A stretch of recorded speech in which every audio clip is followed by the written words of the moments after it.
सत्तापक्ष र प्रतिपक्ष दुवैले समर्थन गरेको प्रधानमन्त्री हुँ म चाहिँ।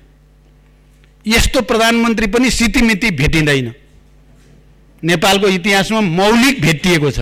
79.9 कि कति 25 ले समर्थन गरेको भनेको 100% प्रतिनिधि सभाका सदस्यहरूले समर्थन गरेर बनेको प्रधानमन्त्री। प्रधानमन्त्रीको हैसियतले केही विचार र धारणाहरू प्रस्तावित गर्दै गर्दा अहिले प्रतिपक्ष दलको नेताले ती भनाइहरूलाई हिस्टोरिकल एक्सेलेन्ट दुईटा शब्दले मलाई उठेर हात मिलाउनु भएको थियो। तपाईहरुले पनि देख्नुभयो होला, सायद टिभीमा त्यो देखिन्छ अहिले पनि। हिस्टोरिक र एक्सेलेन्ट, ऐतिहासिक छ तपाईको प्रस्तुति र प्रस्तावहरू, एक्सेलेन्ट छन् भनेको धेरै शानदार छन्। म त्यही मान्छे हुँ। त्यसकारण यो विशेषता पनि नेपालको संसदीय इतिहासमा दुर्लभ, कहिलेकाहीँ मात्रै भेटिने विशेषता हो। यसलाई परम्परागत भन्ने हलुका टिप्पणी गर्नु मेरो विचारमा तर्कसङ्गत हुँदैन, किनकि यो नीति कार्यक्रममा थुप्रै नयाँ कार्यक्रमहरू पनि समावेश गरिएको छ जो आजको देशको आवश्यकतासँग सम्बन्धित छन्। सैद्धान्तिक, राजनीतिक र नैतिक धरातलमा उभिएर भन्ने हो भने यो नीति कार्यक्रम हामी सबैको राष्ट्रिय सहमतिको नीति कार्यक्रम बन्न गएको छ। मैले कतिपय मान्य सदस्यहरूले नयाँ केही पनि छैन, यही पुरानै फेरि कर्मकाण्डी परम्परावादी भनेको पनि सुने, मलाई अलिकति नमिठो पनि लागेको छ। यो विगतको कार्यक्रमको निरन्तरता होइन, यो अहिलेको देशको आवश्यकतालाई सम्बोधन गर्न ल्याइएको नयाँ कार्यक्रम हो। हाम्रो वैज्ञानिक महावीर पुन माइतीघर मण्डलामा बस्नुभएको त यहाँहरू सबैले देख्नुभएको थियो। तपाईहरुले नदेखेको कुरा के हो भने महावीर पुन र प्रधानमन्त्रीको सल्लाहले नै गएर बस्नु त 1-2 दिन मण्डलामा तपाईको कोषको व्यवस्था गरिन्छ भनिएको थियो। गरियो पनि। यो आफैमा नयाँ र महत्त्वपूर्ण प्रयोग पनि हो। यो बडो सोचे विचारेको, सबैको बुद्धि विवेक प्रयोग भएको, हिजो प्रतिपक्षमा रहेकाको पनि, हिजो सत्तापक्षमा रहेकाको पनि, आज प्रतिपक्षमा रहेकाको पनि, आज सत्तापक्षमा रहेकाको पनि विचारहरू, धारणाहरू, सैद्धान्तिक प्रतिबद्धताहरू र साझा न्यूनतम कार्यक्रमहरू यसमा समेटिएका छन्। यो नीति कार्यक्रमहरूको चुरो कुरा, क्रक्स अफ द म्याटर भन्ने हो भने उत्पादन वृद्धि र रोजगारी सृष्टि, यसको चाहिँ अन्तरमा त्यो निहित रहेको छ। नेपाली जनताको दशकौंको सङ्घर्षबाट हासिल भएको सङ्घीय लोकतान्त्रिक गणतन्त्र, समाजवाद उन्मुख अर्थतन्त्र र समावेशी शासन प्रणाली संस्थागत गर्ने ध्येयका साथ प्रस्तुत भएको यस कार्यक्रम गन्तव्यहीन छ भन्नु बिल्कुल तर्कसङ्गत छैन। यो नीति तथा कार्यक्रम कल्पनाको पुलिन्दा होइन, कार्यान्वयन योग्य र प्राथमिकता दिएका विषयहरूको सूची र संहिता पनि हो। यसको प्रभावकारी कार्यान्वयन गर्न सरकार पूर्ण प्रतिबद्ध रहेको जानकारी म गराउन चाहन्छु।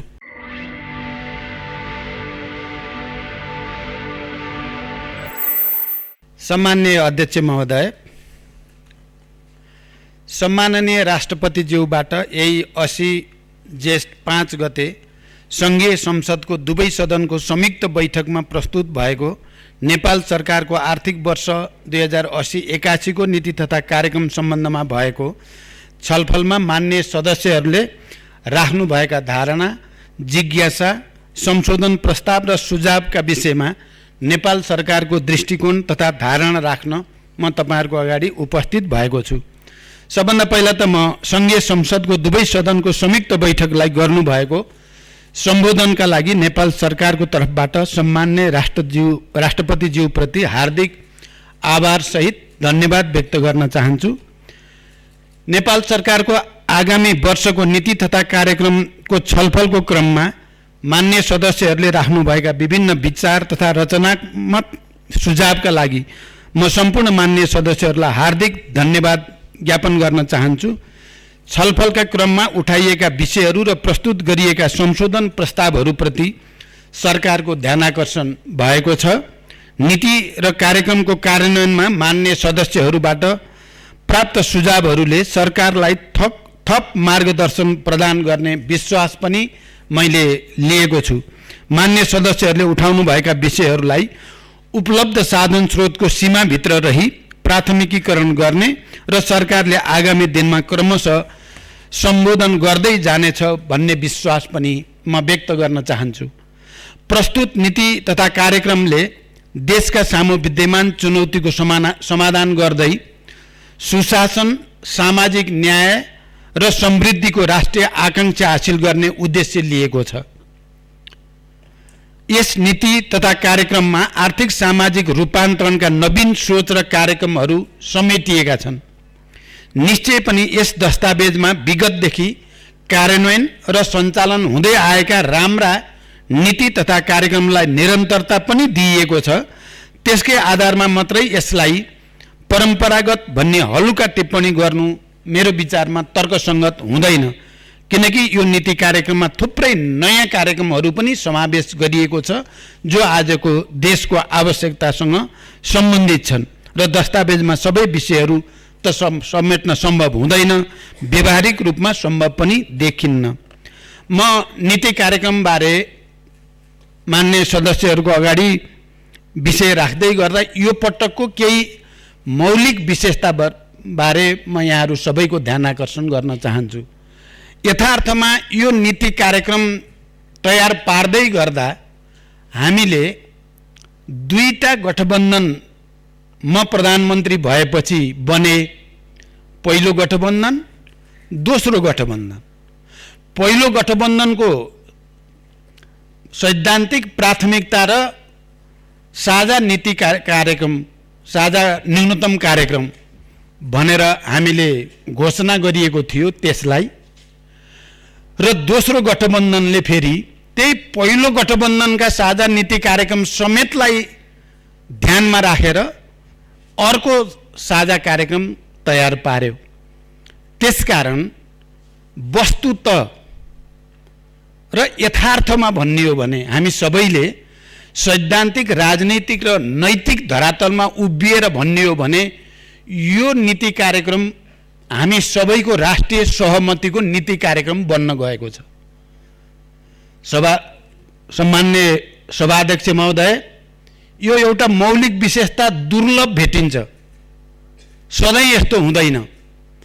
हामी अहिले सत्ता पक्ष र प्रतिपक्षमा त छौँ, तर एउटा यस्तो विशिष्ट चरित्र सहित, यस्तो पृष्ठभूमि सहित छौँ हामी कि हामीले साझा नीति कार्यक्रम सामूहिक रूपले निर्माण गर्यौं र त्यसैको जगमा यो साझा के अरे यो सरकारको नीति तथा कार्यक्रम बनेको हुनाले एक्सट्रिममा गएर यसको विरोध गर्ने पनि सैद्धान्तिक धरातल र नैतिक धरातल म चाहिँ देख्दिनँ, र एक्सट्रिममा गएर समर्थन गर्नुपर्ने पनि छैन। यो बडो सोचे विचारेको, सबैको बुद्धि विवेक प्रयोग भएको, हिजो प्रतिपक्षमा रहेकाको पनि, हिजो सत्ता पक्षमा रहेकाको पनि, आज प्रतिपक्षमा रहेकाको पनि, आज सत्ता पक्षमा रहेकाको पनि विचारहरू, धारणाहरू, सैद्धान्तिक प्रतिबद्धताहरू र साझा न्यूनतम कार्यक्रमहरू यसमा समेटिएका छन्। यो मौलिक विशेषतालाई हामी सबैले ध्यान दिन जरुरी छ भनेर म प्रारम्भमै ध्यान आकर्षण गर्न चाहन्छु। यो एउटा विशेषता भयो। अर्को एउटा विशेषता पनि मौलिक छ, किनभने अघिल्लो पटक सत्तापक्ष र प्रतिपक्ष दुवैले समर्थन गरेको प्रधानमन्त्री हुँ म चाहिँ। यस्तो प्रधानमन्त्री पनि सितिमिति भेटिँदैन, नेपालको इतिहासमा मौलिक भेटिएको छ। 79.9 कि कति 25 ले समर्थन गरेको भनेको 100% प्रतिनिधि सभाका सदस्यहरूले समर्थन गरेर बनेको प्रधानमन्त्री।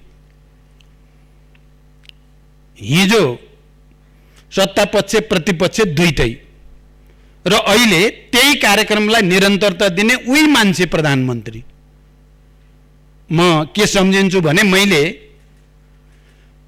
पहिलो पटक सदनमा आफ्नो तर्फबाट प्रधानमन्त्रीको हैसियतले केही विचार र धारणाहरू प्रस्तावित गर्दै गर्दा अहिले प्रतिपक्ष दलको नेताले ती भनाइहरूलाई हिस्टोरिकल एक्सेलेन्ट दुईटा शब्दले मलाई उठेर हात मिलाउनु भएको थियो।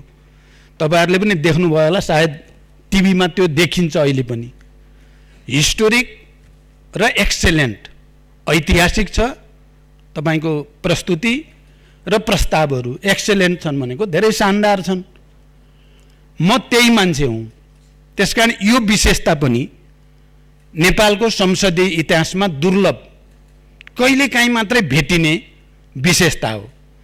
त्यसकारण यो कुरालाई ध्यान दिएर हामी सबैले यो सरकारको नीति कार्यक्रमबारे धारणा बनाउनु पर्ने, आफ्ना मतहरू प्रस्तुत गर्नुपर्ने आवश्यकता छ भन्ने म ठान्छु।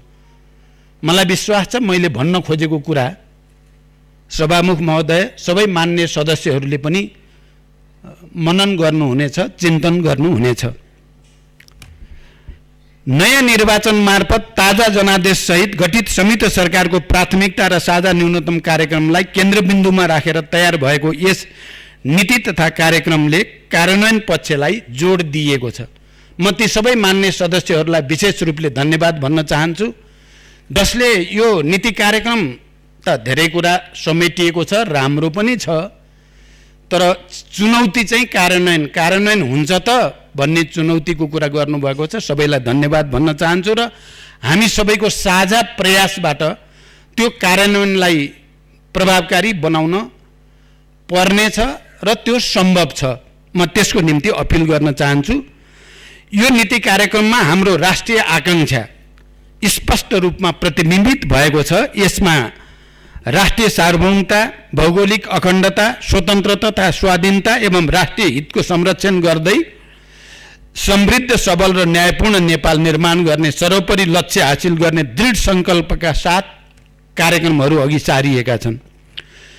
प्रस्तुत नीति तथा कार्यक्रमले संघीयताको सुदृढीकरण, अर्थतन्त्रको संरचनात्मक सुधार र पुनरुत्थान, कृषि क्षेत्रको आधुनिकीकरण, व्यवसायीकरण, औद्योगिक क्षेत्रको प्रवर्धन, उत्पादन र रोजगारी वृद्धि, आयात व्यवस्थापन र निर्यात प्रवर्धन, विकास निर्माण कार्यको निर्धारित लागत र समयमा सम्पादन, सूचना प्रविधि, शिक्षा, स्वास्थ्य लगायतका सार्वजनिक सेवाहरूको पहुँच र गुणस्तरीयता अभिवृद्धि, शासकीय सुधार तथा भ्रष्टाचार नियन्त्रण एवं सामाजिक न्याय र शान्ति सुरक्षा कायम गर्ने लगायतका विषयलाई विशेष जोड दिएर सम्बोधन गरिएको छ। त्यसमध्ये पनि यहाँहरूले पक्कै नोट गर्नुभएको होला, यो नीति कार्यक्रमहरूको चुरो कुरा, क्रक्स अफ द म्याटर भन्ने हो भने उत्पादन वृद्धि र रोजगारी सृष्टि, यसको चाहिँ अन्तरमा त्यो निहित रहेको छ। यसको निष्कर्ष पनि त्यही छ, कसरी उत्पादन वृद्धि गर्ने, कसरी बढीभन्दा बढी रोजगारी सृष्टि गर्ने कुरामा। नेपाली जनताको दशकौंको सङ्घर्षबाट हासिल भएको सङ्घीय लोकतान्त्रिक गणतन्त्र, समाजवाद उन्मुख अर्थतन्त्र र समावेशी शासन प्रणाली संस्थागत गर्ने ध्येयका साथ प्रस्तुत भएको यस कार्यक्रम गन्तव्यहीन छ भन्नु बिल्कुल तर्कसङ्गत छैन। नीति तथा कार्यक्रमको सरकारको सोच, लक्ष्य र गन्तव्य मेरो विचारमा बडो प्रष्टसँग आएको छ। सरकारका प्रमुख नीतिगत प्राथमिकताका विषयलाई समेटिएको छ। अत यो नीति कार्यक्रममा दीर्घकालीन सोच मात्र होइन, त्यसलाई व्यवहारमा उतार्न अवलम्बन गरिने प्रमुख प्राथमिकता र रणनीतिहरू पनि स्पष्टसँग परिभाषित गरिएका छन्। विभिन्न आन्तरिक तथा बाह्य कारणहरू समेतले गर्दा अर्थतन्त्र अझै चुनौतीका बीचबाट गुज्रिरहेको सन्दर्भमा धेरै महत्त्वाकांक्षा भएर नीति तथा कार्यक्रम ल्याउनु व्यवहारिक हुँदैन थियो। कार्यान्वयन योग्य विषयलाई उच्च प्राथमिकता त्यसकारण दिइएको छ। सरकारले आगामी आर्थिक वर्षमा जे जति गर्न सक्छ त्यस कुरालाई आधार बनाएर प्रस्तुत नीति कार्यक्रम तयार गरिएको। अत यो नीति तथा कार्यक्रम कल्पनाको पुलिन्दा होइन, कार्यान्वयन योग्य र प्राथमिकता दिएका विषयहरूको सूची र संहिता पनि हो। यसको प्रभावकारी कार्यान्वयन गर्न सरकार पूर्ण प्रतिबद्ध रहेको जानकारी म गराउन चाहन्छु। विभिन्न राजनीतिक दर्शन बोकेका हामी बीच फरक फरक सोच र दृष्टिकोणहरू छन्, जुन स्वाभाविक पनि हो। तर राष्ट्रको रूपान्तरण, समृद्धि र जनताको जीवनस्तरमा सुधार गर्ने जस्ता अहम सवालमा हामी सबै एकै ठाउँमा उभिएका छौँ र एकै ठाउँमा उभिनु पनि पर्दछ। अहिले देशमा जुन ऐतिहासिक महत्त्वको निकै दूरगामी महत्त्वको राजनीतिक परिवर्तन भएको छ त्यो हाम्रो राष्ट्रिय सहमतिको बलमा नै प्राप्त भएको हो र यो देशलाई सामाजिक न्याय, सुशासन र समृद्धिको नयाँ युगतिर डोर्याउने कुरा पनि त्यस्तै बृहत्तर राष्ट्रिय सोच, सहमतिको सोच र एकताको सोचबाट मात्र सम्भव छ र यही कुरालाई यो नीति कार्यक्रमले प्रस्तुत गर्ने जमर्को गरेको छ। विषयवस्तुको गाम्भीर्यता र महत्त्वका आधारमा वस्तुपरक ढङ्गबाट विश्लेषण गर्ने संस्कृतिको विकास गर्न सके मात्र हामी राष्ट्रिय मुद्दाहरूमा एउटै भावना र एउटै दृष्टिकोणका साथ प्रस्तुत हुन सक्दछौँ। यसमा उल्लेखित विषय सम्बन्धित मन्त्रालयको वार्षिक कार्यक्रममा समावेश गरी नतिजा सहितको कार्ययोजना तयार गरी कार्यान्वयन गरिने बेहोरा सम्मान्य अध्यक्षज्यू मार्फत मान्य सदस्यहरूलाई जानकारी गराउन चाहन्छु। नीति तथा कार्यक्रमले प्रमुख विषयलाई सम्बोधन गर्ने र अन्य विस्तृत कार्यक्रमहरू बजेट मार्फत सम्बोधन हुने हाम्रो विगतदेखिको अभ्यासको आधारमा प्रस्तुत नीति कार्यक्रम पेश गरिएको कुरा पनि म स्पष्ट गर्न चाहन्छु। मान्य सदस्यहरूले धेरैले उठाउनु भएको छ, यी विषयहरूलाई बजेटले पनि सम्बोधन गर्नुपर्दछ र यसमा कतिपय छुटेका छन् भने ती विषयहरू पनि बजेट मार्फत सम्बोधन हुनुपर्दछ भन्ने कुरामा मेरो गम्भीर रूपले ध्यानाकर्षित भएको छ र त्यसको कोसिस गरिने विश्वास पनि म दिलाउन चाहन्छु। सङ्घीय लोकतान्त्रिक गणतन्त्रात्मक शासन व्यवस्थाको सुदृढीकरण गर्दै आम नेपाली जनताको जीवनस्तरलाई माथि उकास्न सघाउ पुर्याउने गरी आगामी आर्थिक वर्षको नीति कार्यक्रमहरू प्रस्तावित गरिएका हुन्। प्रस्तुत नीति कार्यक्रममा सङ्घ, प्रदेश र स्थानीय तहको अन्तर सम्बन्धलाई परिपूरक र सुदृढ बनाउँदै संघीयता कार्यान्वयन मार्फत लोकतन्त्रको सुदृढीकरण, समावेशीकरण, सामाजिक सुरक्षा र लोक कल्याणकारी कार्यलाई स्थानीय स्तरसम्म पुर्याई राज्य संयन्त्रहरूमा सबै नागरिकहरूको समान र सहज पहुँच पुर्याउने नीति लिइएको छ। आगामी दिनमा तीन तहमा रहेको कामको दोहोरोपन र अधिकारको प्रयोगमा रहेको दुविधालाई सम्बोधन गर्न आवश्यक नीतिगत र कानुनी सुधार गर्ने विषयमा जोड दिइएको छ। यस सम्बन्धमा संविधान तथा कानुनमा भएका तर निष्क्रिय प्राय अवस्थामा रहेका विभिन्न संयन्त्रहरूलाई क्रियाशील तुल्याइने व्यवस्था नीतिमा उल्लेख गरिएको छ। वित्तीय संहितालाई प्रभावकारी बनाउँदै वित्तीय हस्तान्तरणलाई कार्य सम्पादनसँग आबद्ध गर्ने विषय पनि कार्यक्रममा समेटिएको छ। कोभिड-19 महामारीको प्रभावबाट क्रमशः मुक्त हुँदै गएको देशको अर्थतन्त्र र सामाजिक क्रियाकलाप पनि क्रमशः सामान्य हुँदै गएको अवस्थामा रुस युक्रेन बीचको युद्ध र त्यसबाट सृजित प्रतिकूलताले अर्थतन्त्रलाई सन्तुलनमा राख्न पुनः केही जटिलता निम्त्याएको कुरा हामी सबैलाई जानकारीमा नै छ।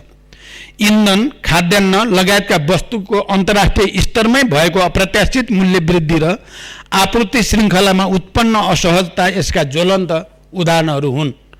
अहिले विश्व अर्थतन्त्र नै मन्दीतिर अगाडि बढिरहेको सन्दर्भ पनि यस क्रममा विचारणीय छ। अर्थतन्त्रका विभिन्न चुनौतीहरूलाई सम्बोधन गर्न आर्थिक पुनरुत्थान र पुनः सबलीकरणका कार्यक्रमलाई प्राथमिकताका साथ अगाडि बढाइएको छ। अर्थतन्त्रको पुनः संरचनालाई उच्च प्राथमिकतामा राख्दै विशेष गरेर कृषि, उद्योग तथा सेवा क्षेत्रलाई सन्तुलित तवरले अगाडि बढाउने कुरालाई जोड दिइएको छ र उत्पादन र उत्पादकत्व अभिवृद्धि तथा रोजगारी सृजना गरी स्वावलम्बी अर्थतन्त्र निर्माण गर्ने सोच यस कार्यक्रमको चुरो कुरा रहेको छ। यस कार्यक्रमको आत्मा भन्न सकिन्छ। प्रस्तुत नीति तथा कार्यक्रमले वित्तीय, मौद्रिक तथा अन्य क्षेत्रगत नीति तथा कार्यक्रमहरूको सामञ्जस्यपूर्ण तरिकाले कार्यान्वयन गरी समष्टिगत आर्थिक स्थायित्व कायम गर्न जोड दिइएको छ।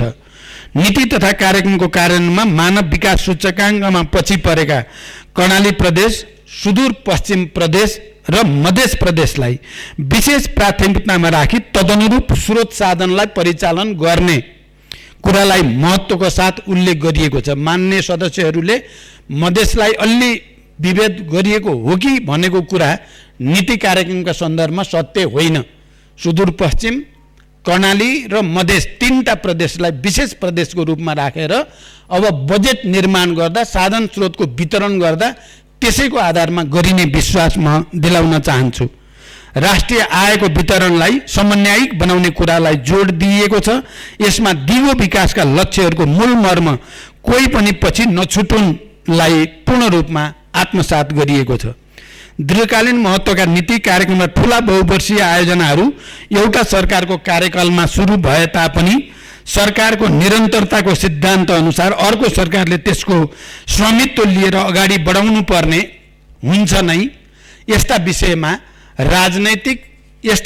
राजनीतिक आग्रह या पूर्वाग्रह राखेर हटाउने वा कटौती गर्ने भन्ने प्रश्न उठ्नै सक्दैन। राष्ट्रको स्रोत खर्चेर कार्यान्वयन गरिने विकास आयोजनाहरूलाई कुनै राजनीतिक दल वा व्यक्ति विशेषसँग मात्र आबद्ध गरेर हेर्न मिल्दैन पनि। ती राष्ट्रका आयोजना र कार्यक्रम हुन्। त्यसैले विगतदेखि सञ्चालित राष्ट्रपति वा प्रधानमन्त्रीका नामसँग जोडिएका कृषि, शिक्षा, स्वास्थ्य, महिला तथा रोजगार क्षेत्रका कार्यक्रमलाई निरन्तरता दिइएको र तिनलाई अझ केन्द्रित र परिणाममुखी र प्रभावकारी बनाउने संरचनाको खोजी भइरहेको कुरा पनि म जानकारी गराउन चाहन्छु। प्रस्तुत नीति तथा कार्यक्रमले मूलतः राष्ट्रिय महत्त्वका तथा देशलाई दीर्घकालीन रूपमा प्रभावित गर्ने विषयहरूलाई प्राथमिकताका साथ समेट्ने प्रयास गरेको छ।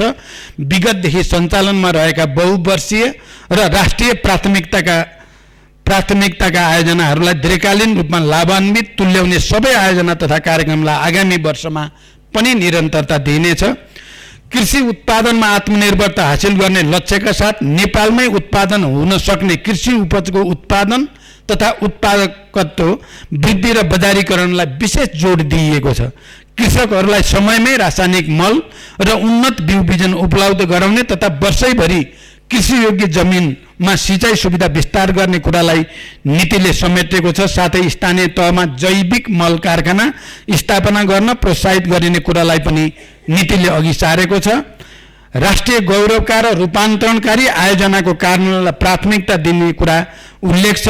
वन क्षेत्रको दिगो व्यवस्थापन गर्दै देशलाई काठमा आत्मनिर्भर बनाउने कुरालाई महत्त्वका साथ उल्लेख गरिएको छ। नीतिमा जल, जङ्गल, जमिन तीनवटैको उचित व्यवस्थापन र सदुपयोग गर्ने कुरालाई जोड दिएको छ।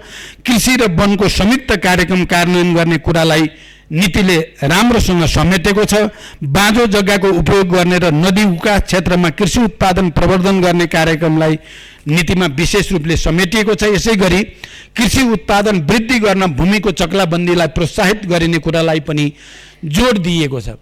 यस सन्दर्भमा कतिपय मान्य सदस्यहरूले यो ढलापडा रुख चाहिँ 2 वर्षभित्र त्यसलाई उपयोग गरिने भन्ने कुरालाई चाहिँ प्रश्नको रूपमा उठाउनु भएको मेरो ध्यानाकर्षण भएको छ।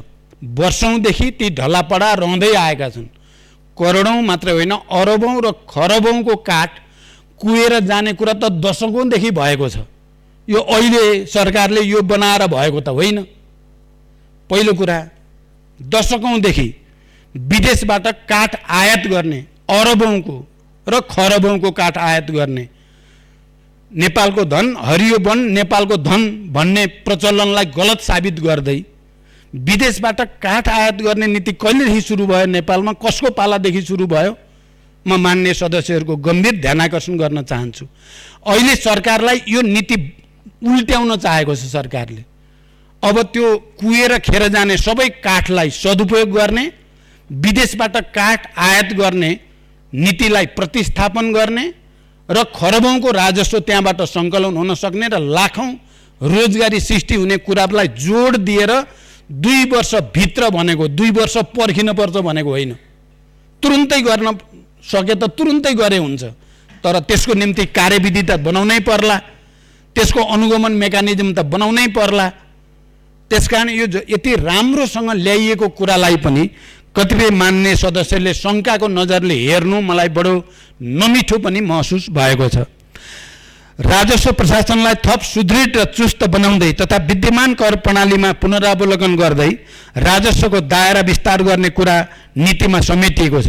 राजस्व, कर छली, न्यून बिजकीकरण, हुन्डी, अवैध व्यापारलाई कडाइका साथ नियन्त्रण गर्न सरकार प्रतिबद्ध छ।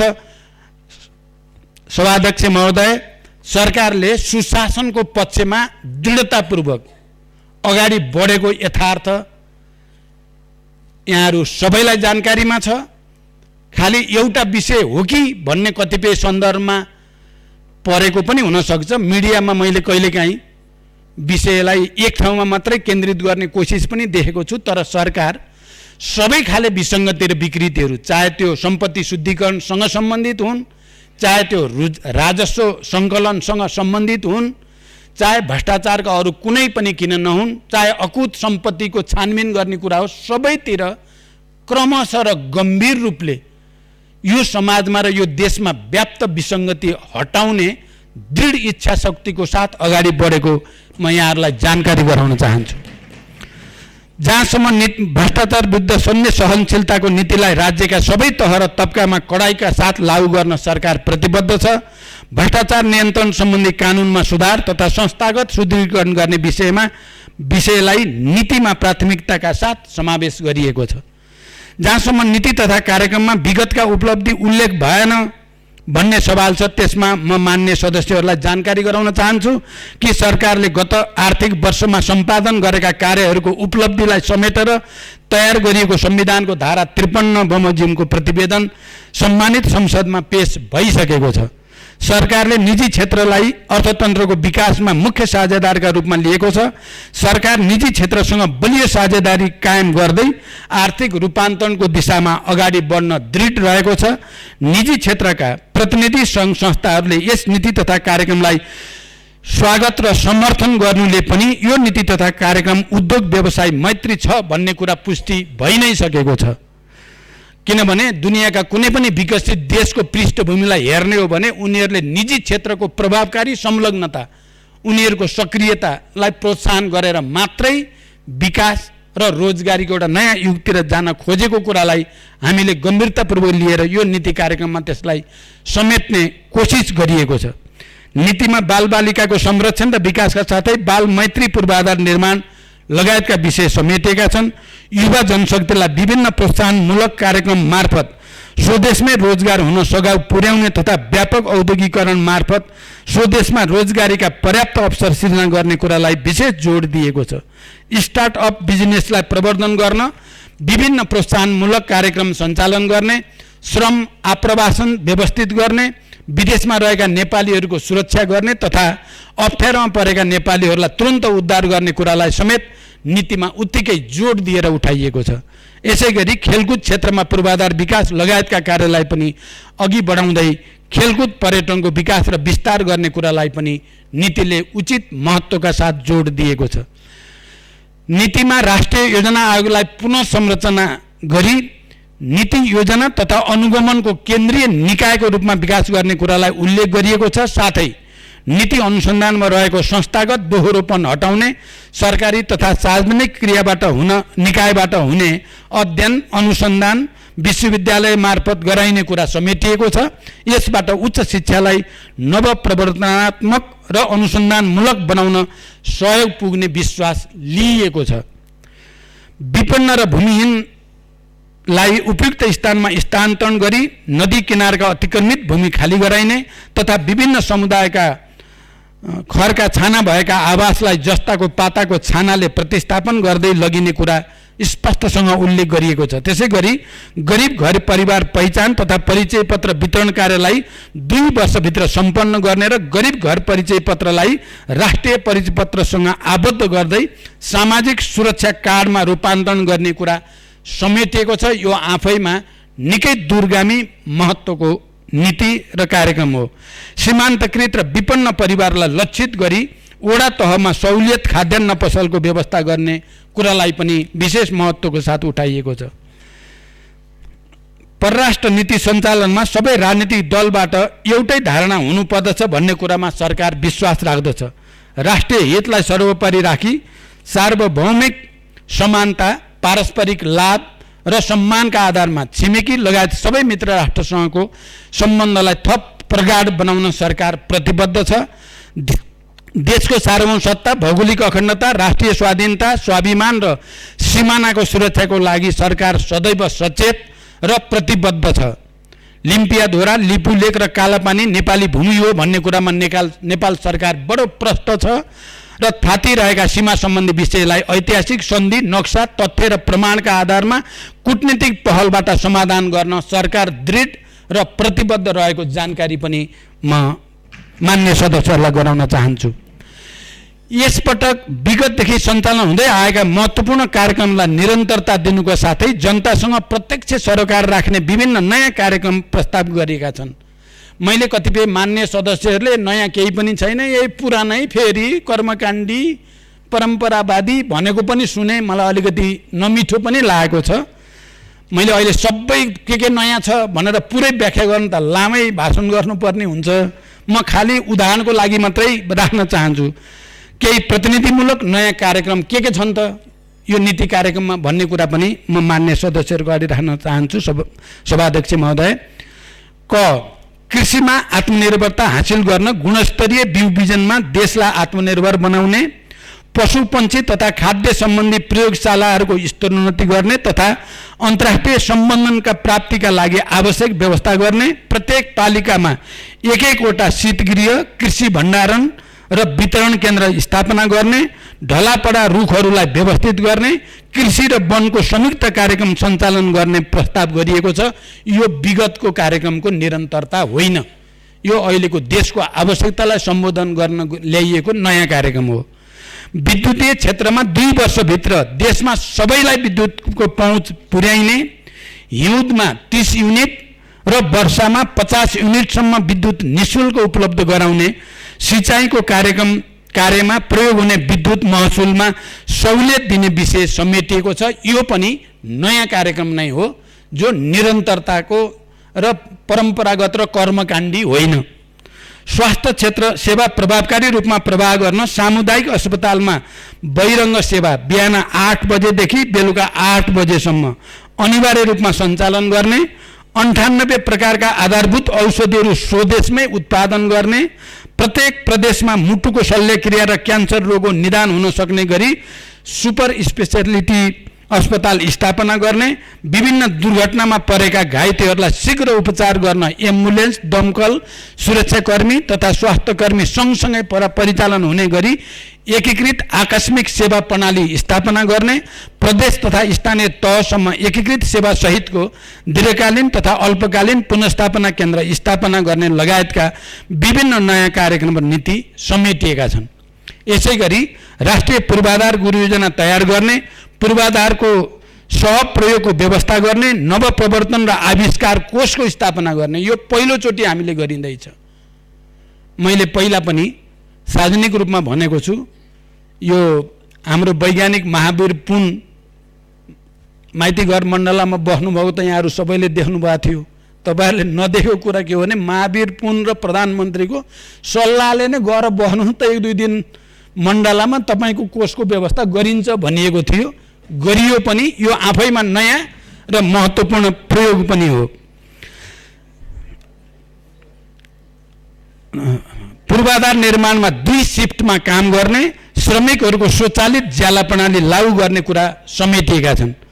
शासकीय सुधार गरी सुशासन कायम गर्न, वर्तमान समयमा असान्दर्भिक र कार्यमा दोहोरोपन भएका सरकारी कार्यालय, सार्वजनिक संस्था, विकास समिति तथा कोषहरूलाई एक आपसमा गाड्ने वा जरुरी रहेकालाई खारेज गर्ने, राष्ट्रिय योजना आयोगको पुनः संरचना गर्ने, परियोजना ब्याङ्कलाई 3 तहमा संस्थागत गर्ने, औषधि व्यवस्था विभागलाई औषधि तथा स्वास्थ्य प्रविधि विभागमा रूपान्तरण गर्ने, सबै सार्वजनिक निकायका अनलाइन प्रणाली बीच अन्तर आबद्धता कायम गर्ने तथा उच्च पदस्थ लगायत जो कोहीले गैर कानुनी रूपमा आर्जन गरेको अकुत सम्पत्तिलाई छानबिनको दायरामा ल्याउने लगायतका विषय प्राथमिकताका साथ समेटिएका छन् र यी सबै विषय नयाँ हुन्। त्यहाँ मान्य सदस्यहरू केही नै नयाँ आएन भन्ने कुरा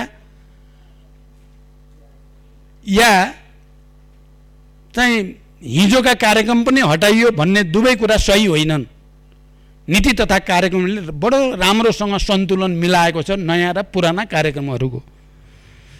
माथिका विषयहरूले नीति तथा कार्यक्रममा कोही पनि नयाँ विषय छैन भन्ने जुन धारणा व्यक्त भएको छ त्यसलाई निराधार साबित गर्दछ। सम्माननीय अध्यक्ष महोदय, आर्थिक वर्ष 80-81 का लागि प्रस्तावित नीति तथा कार्यक्रमले समृद्ध सामाजिक न्याय र सुशासन सहितको नेपाल निर्माण गर्ने हाम्रो सङ्कल्पलाई साकार तुल्याउन महत्त्वपूर्ण योगदान पुर्याउने मेरो विश्वास छ।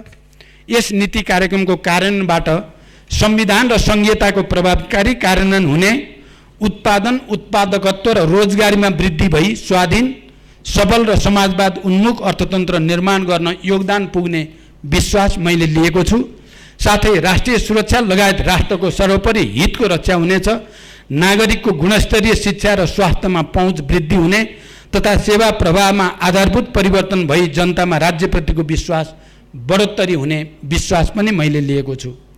अन्त्यमा नेपाली जनताको जीवनस्तरमा युगान्तकारी रूपान्तरणको दिशामा यो नीति कार्यक्रम एउटा कोसेढुङ्गा हुने विश्वास गर्दै यसको कार्यान्वयनमा सम्बन्धित सबैबाट सक्रिय सहयोग प्राप्त हुनेछ।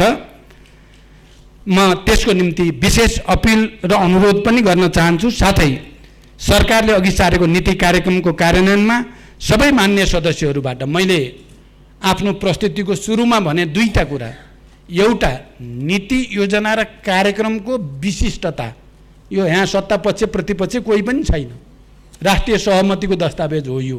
हामी सबैले छातीमा हात राखेर एकचोटि म प्रधानमन्त्री हुने बेलादेखि यहाँसम्म आउँदाको यसो विचार गर्नुभयो भने बडो मौलिक चित्र आउँछ। त्यो र नेतृत्वको निरन्तरता, दुवै गठबन्धनमा एउटै नेतृत्व छ, यो पनि ध्यान दियोस् र मान्य सदस्यहरूबाट विगतमा झैँ सहयोग र सद्भाव प्राप्त हुने अपेक्षा राख्दै आफ्नो भनाइ यहीँ टुङ्ग्याउँछु। धन्यवाद।